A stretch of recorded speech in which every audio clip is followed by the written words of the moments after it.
أعوذ بالله من الشيطان الرجيم إن الذين يحبون أن تشيع الفاحشة في الذين آمنوا لهم عذاب أليم في الدنيا والآخرة والله يعلم وأنتم لا تعلمون. You dropped it? Yeah. I don't know where it went. I think I got it. Here. Okay. Bismillah wa salatu wa salam ala Rasulillah wa ala alihi wa sahbihi ajma'in. Assalamu alaikum, Quran Weekly. Me and Waleed again. And I want to share with you the 18th juz, one ayah from the 18th juz today. And that is the ayah from Surah An-Nur, one of my favorite surahs in the Quran. And this is the 19th ayah. إِنَّ الَّذِينَ يُحِبُّونَ أَن تَشِيعَ الْفَاحِشَةِ. No doubt those who love that shamelessness, inappropriateness, lewdness, indecency should spread, should become widespread and branch out.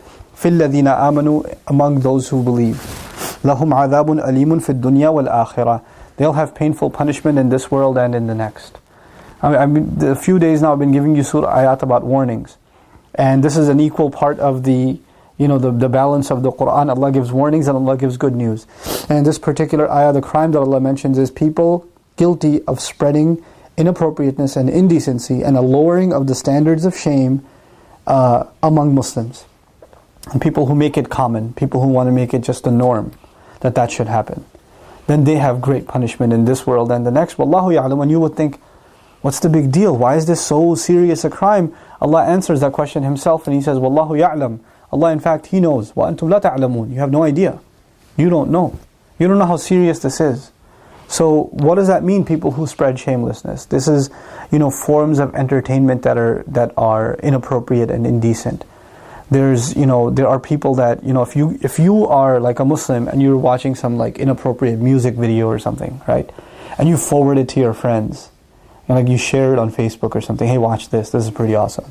Then you spread shamelessness. You did that. Even in this, like by 2 clicks, the ayah started applying to you. So you have to be careful what you spread among people and what you make common. And this is not just limited to like videos and images and things like that. It's also talk. Like, if you know something scandalous or something, indecent, then you don't spread it, you don't talk about it, you drop it. We don't actually, in Islam, we don't, sensationalize controversy. And we don't bring it out in the community and talk about it even more and more. The context of this passage is actually, hey Baba, don't do that to the mic because then it makes a weird sound, okay? Okay? Say okay. Okay. So, the context of the ayah is actually the accusation made against the mother of the believers, Aisha radiallahu ta'ala anha, in Surah An-Nur. And she was accused of wrongdoing, and this scandal had spread. And Allah says those who, they want to spread shamelessness. Shamelessness is not necessarily the act, an act of indecency, but it's even the talk of indecency. That spreading is inappropriate. So if you know something happened in your community, don't talk about it. Don't openly talk about it unless it brings some benefit. Like talk to the parents about, some girl ran away from her house or something. Or some boy, Muslim kid that you know from the masjid or from school is dating somebody. Don't spread these things. To only talk to that people that can help with the situation, not just to anybody.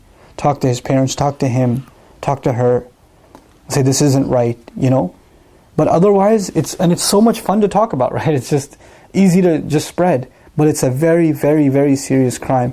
So we shouldn't, just casually talk about these kinds of things. And the only additional comment I'll make is that the Quran, it actually does not explicitly talk about things, even that are, I'll call them rated R. Right? So intimacy between men and women. Quran deals with the subject, but not in an explicit way. It deals with it in a very dignified way. 8 or 9 times intercourse is mentioned, intimacy is mentioned in the Quran. Never is it mentioned literally. It's always alluded to. So Allah is not He's not shying away from the subject itself, but He's not going to use explicit language. And the Arabic language is very rich. It can use those kinds of words, but Allah chooses not to do it. So even that is a problem. To say those kinds of words, sometimes you hear them, a speaker using those kinds of words, and everybody's disturbed because we know in our nature it's not comfortable for us to hear those kinds of words. And they shouldn't be, spread in this way. There's a way around them, and there's a way that we can maintain our decency and still talk about difficult things that are there to talk about. May Allah give us a really heightened sense of decency, and may Allah Azza wa Jal not make us of those who are culprits in spreading and lowering the standards of shame and lowering the standards of appropriateness among the Muslims. Barakallahu li wa lakum. Assalamu alaikum wa rahmatullahi wa barakatuh.